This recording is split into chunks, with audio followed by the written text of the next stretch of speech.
Notre observateur Igor Yazan a consacré aujourd'hui son article au-dessous du coup d'état militaire au Burundi. Nous terminerons cette émission par l'aperçu des événements, l'Afrique, les échos de la semaine. Ces 2 derniers mois, les bouleversements au Burundi sont au centre de l'attention de nombreux médias mondiaux. Ces événements ont à l'origine l'intention de Pierre Nkurunziza, président de ce petit État situé dans la région des Grands Lacs au centre de l'Afrique, de briguer un 3e mandat de 5 ans, ce qui était contraire à la constitution du pays, et l'accord de paix qu'il a lui-même signé à Arusha en 2003. Il convient de rappeler que les accords d'Arusha ont arrêté de fait la guerre civile qui avait éclaté au Burundi entre les Hutus, qui constituent 85% de la population burundaise, et les Tutsis, 14% de la population. Cette guerre civile renfermait la menace de répétition du génocide de 1994 au Rwanda voisin, où la composition ethnique était à peu près la même. Au Rwanda, au moins 800 000 personnes, essentiellement des Tutsis, ont été tuées. Plus de 2 millions de Rwandais se sont réfugiés dans des pays voisins. La décision anticonstitutionnelle de Pierre Nkurunziza a provoqué des émeutes dans la capitale Bujumbura et des affrontements entre l'armée et la police loyale au candidat. L'ancien chef du renseignement, le général Godefroy Niyombare, a profité du départ de Pierre Nkurunziza pour le sommet régional en Tanzanie et a annoncé la destitution du président pour cause de violation de la Constitution et la formation d'un gouvernement de transition. Le 15 mai, le président Nkurunziza est rentré à Bujumbura. Dans son discours diffusé sur la radio nationale, il a proposé aux putschistes de se rendre, ce qui a été fait. Une tentative de coup d'État au Burundi n'est pas un événement rare pour l'Afrique. Le géopolitique belge et administrateur général de l'ONG Observation eurasienne pour la démocratie et les élections, Luc Michel, signale à ce propos que très souvent les scénarios du changement du pouvoir dans les pays africains sont actuellement composés au-delà du continent. Son opinion est peut-être discutable. Néanmoins, l'effet qu'il a exposé par téléphone depuis Bruxelles à l'intention de notre observateur Igor Yazan devrait donner à réfléchir aux politiques africaines actuelles. En fait, le Burundi, c'est un pays qui est au centre d'une opération de déstabilisation. Le prétexte a été les erreurs du président, c'est-à-dire vouloir se représenter à un 3e mandat comme président lors des élections du mois de juin. Le grand problème, c'est qu'en voulant se représenter à un 3e mandat, le président violait les accords d'Arusha qu'il avait signés. Les accords d'Arusha, c'est les accords de pacification du pays après une guerre civile entre les 2 grandes populations du pays, Hutu et Tutsi, et donc les accords d'Arusha lui accordaient 2 mandats. Cela a permis une grande opération de déstabilisation. Je reviendrai dessus des Occidentaux. Il faut préciser que quand on lit les journaux sur le Burundi, il faut quand même comprendre quelque chose, c'est que la presse française et américaine écrit uniquement à charge du président dans le but visible de déstabiliser le pays. Les Anglais n'ont pas d'intérêt au Burundi. Un ancien chef des services secrets, un général qui avait été limogé, a fait un coup d'État pendant que le président se trouvait en Tanzanie pour un sommet précisément sur les problèmes de la région, dont la situation dans son pays. Si vous suivez la presse francophone, notamment la presse belge, le coup d'État a réussi. Si vous lisez BBC Africa, eux disent que la situation n'est pas tranchée, que l'armée est cassée au moins en 2 blocs, qu'il y a des négociations entre militaires. Il faut comprendre quelque chose, c'est que tout ça, évidemment, a son origine il y a longtemps. En août 2014, Obama convoque les présidents africains à Washington pour un sommet qui s'appelle USA African Leaders, et c'est un piège pour les chefs d'État africains. Obama annonce qu'il veut démocratiser l'Afrique. On sait ce que ça veut dire après la Libye, la Centrafrique et d'autres pays, et il annonce une liste de 13 pays, presque tous francophones, dont les présidents doivent partir. Dans ces pays, il y a le Tchad, le Cameroun, la Guinée équatoriale, le Burundi, Centrafrique et la République démocratique du Congo. Ce moment-là, tout est mis en place pour des révolutions de couleur sur le modèle de ce qui s'est passé donc en Europe orientale, dans les ex-républiques soviétiques, et tout est mis en place pour des changements de régime. Au même moment où se tient ce fameux sommet USA African Leader, il y a la NED, National Endowment for Democracy, c'est un organisme d'État américain financé sur le budget de l'État américain et qui est chargé de financer et d'organiser les révolutions de couleur depuis 30 ans dans le monde. Et là, une filiale qu'on appelle la NDI, National Democratic Institute, et qui, elle, est chargée de prendre en main les élections dans un sens favorable aux Américains. Ces organismes se mettent en route et là, on prend en main des milliers d'activistes, de journalistes, de syndicalistes, d'hommes politiques africains. Le résultat de tout ça, c'est que la déstabilisation se met en route dans un nombre très important de pays africains. Il y a déjà un régime qui a été renversé, c'est le régime de Compaoré au Burkina. On sait que, notamment, un mouvement de jeunes qui s'appelle le Ballet citoyen, c'est le Haut-Port africain du Burkina. D'autres groupes sont mis en route en République démocratique du Congo, au Cameroun, au Sénégal, au Burundi. Il y a des activistes qui viennent des autres pays organiser le désordre. En République démocratique du Congo, l'ambassadeur des États-Unis reconnaît qu'il finance les groupes congolais opposés à Kabila. Arrive donc dans le cadre de tout cela la déstabilisation du Burundi, les erreurs du président, c'est-à-dire sa volonté de manipuler l'opinion publique, la Constitution et de renier sa signature sur les accords d'Arusha, c'est ce qui a permis aux Américains de déstabiliser le pays. Les émeutes, les manifestations se succèdent et donc on en arrive à la situation d'hier, c'est-à-dire un coup d'État avec un homme des services secrets. Il faut savoir que le Burundi, comme toutes les armées africaines, a de très nombreux contacts avec l'Africom qui organise en Afrique notamment des réunions d'officiers, des réunions de sous-officiers, des manœuvres en commun, ce qui est l'occasion d'américaniser une grande partie des officiers africains. Il s'est tenu à Dakar au Sénégal au début du mois de mars une grande réunion de généraux africains de 43 pays africains. Tout ça fait que au nom de la démocratie, de la bonne gouvernance, etc., on plonge des pays dans l'anarchie. On n'a jamais autant parlé de démocratie, on n'a jamais vu autant de coups d'État, de tentatives de coups d'État, de déstabilisation, d'émeutes. Ce n'est pas évidemment ça, ni la démocratie, ni même le parlementarisme à l'occidental. Le résultat, c'est que des pays entiers sont déstabilisés, plongés dans l'anarchie et le chaos, et le but, c'est de faire surgir des gouvernements pro-américains. Ce qui se passe au Burundi, c'est le scénario qui s'est passé au Burkina Faso. Il faut savoir que derrière ce qu'on a appelé la révolution du Burkina, il y a en réalité la mise au pouvoir d'un homme fort, c'est le lieutenant-colonel Kida. Le lieutenant-colonel Kida a été formé aux États-Unis dans ce qu'on appelle l'école des Amériques, c'est-à-dire le centre de formation de la CIA, où on prend en main donc les officiers du renseignement, avant des pays latino-américains et aujourd'hui africains.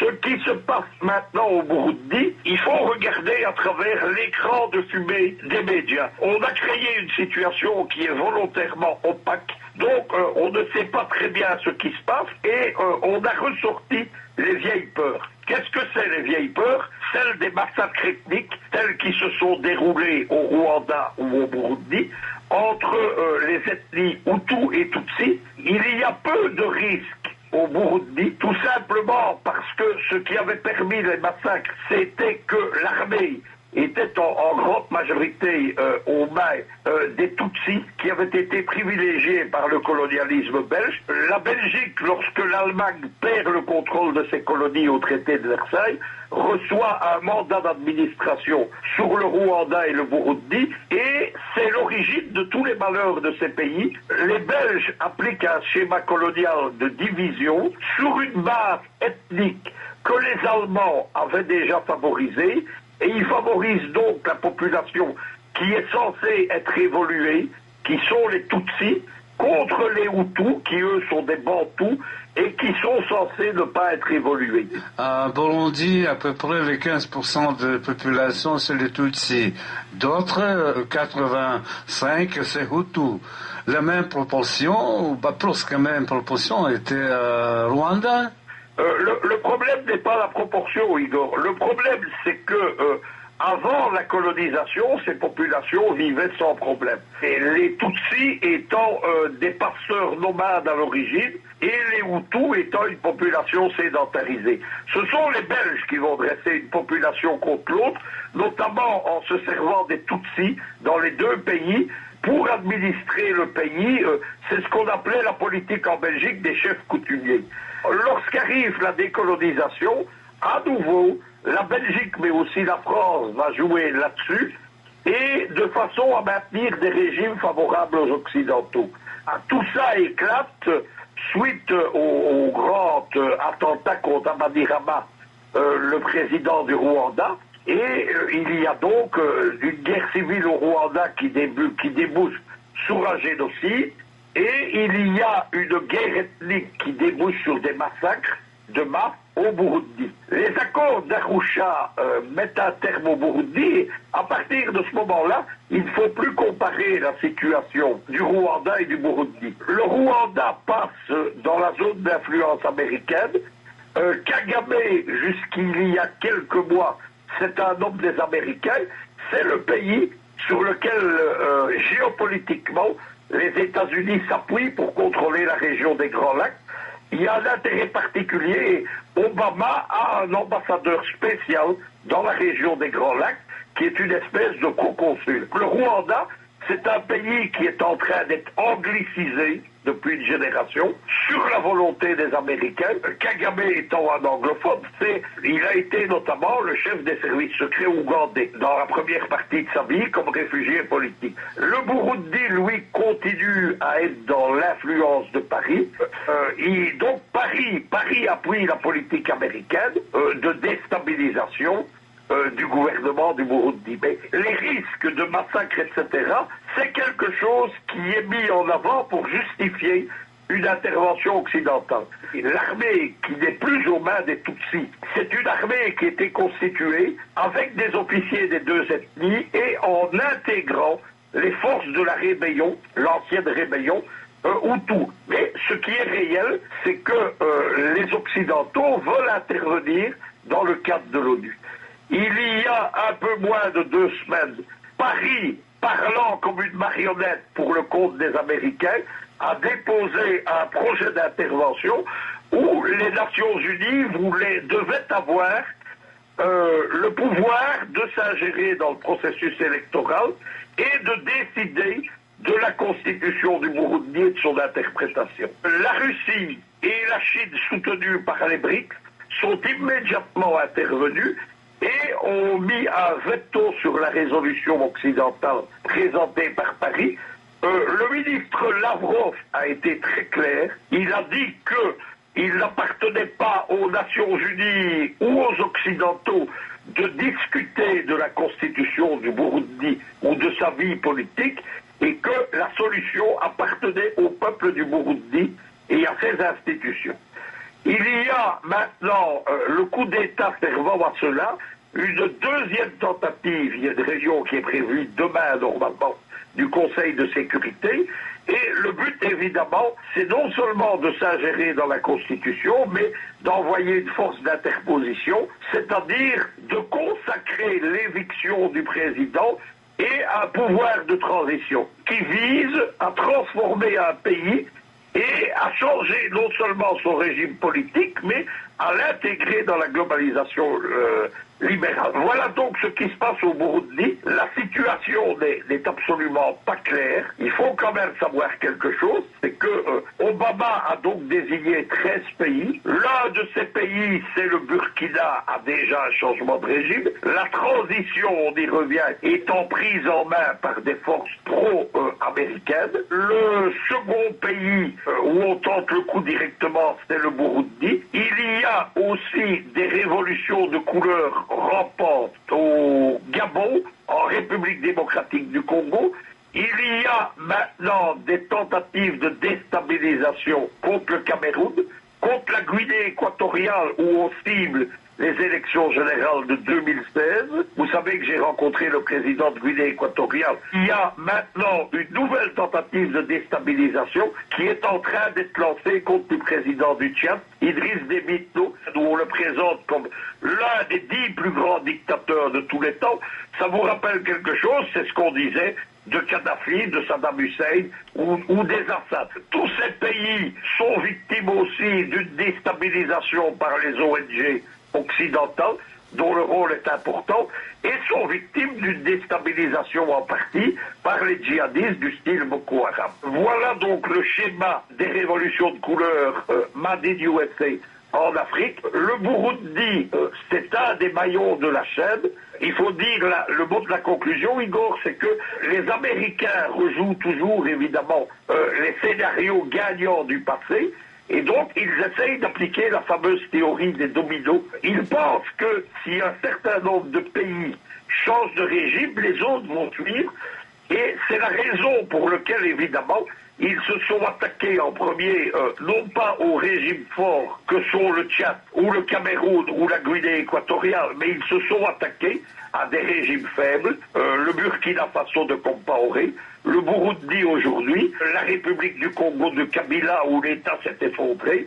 On est dans une grande opération de recolonisation de l'Afrique. À cela, Paris participe stupidement puisque l'un des buts des Américains, et c'est pour ça qu'ils ont ciblé ce qu'on appelait la France-Afrique ou le précaré français, c'est de diminuer le pouvoir et l'influence de Paris en Afrique, notamment en permettant les ambitions africaines de l'Allemagne de Mme Merkel. Quand les Américains s'attaquent à un pays, ils ont immédiatement plusieurs scénarios prêts. Le scénario actuel qu'ils sont en train de jouer, c'est le scénario du Burkina Faso, c'est-à-dire un régime de transition avec un homme fort issu de l'armée et évidemment pro-américain. Ça, c'est ce qui se passe au Burundi en ce moment. On a vu en Centrafrique ce qui s'était passé. Lorsque ça n'a pas marché, eh bien, on a plongé la Centrafrique dans la guerre civile en réactivant, non pas ethnique là-bas, mais religieuse, entre chrétiens et musulmans.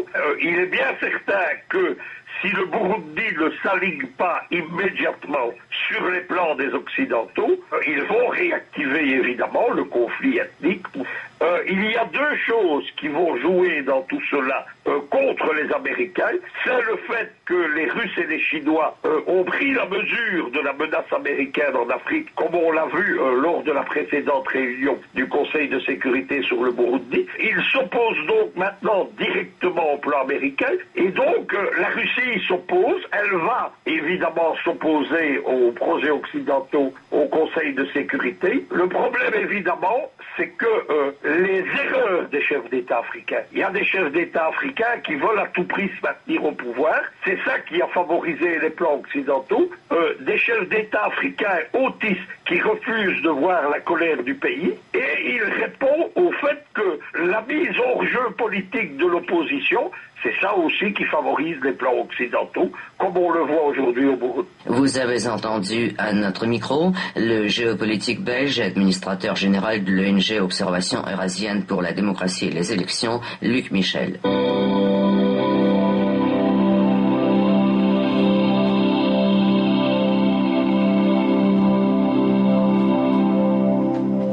Et maintenant voici notre bref tour d'horizon, l'Afrique, les échos de la semaine.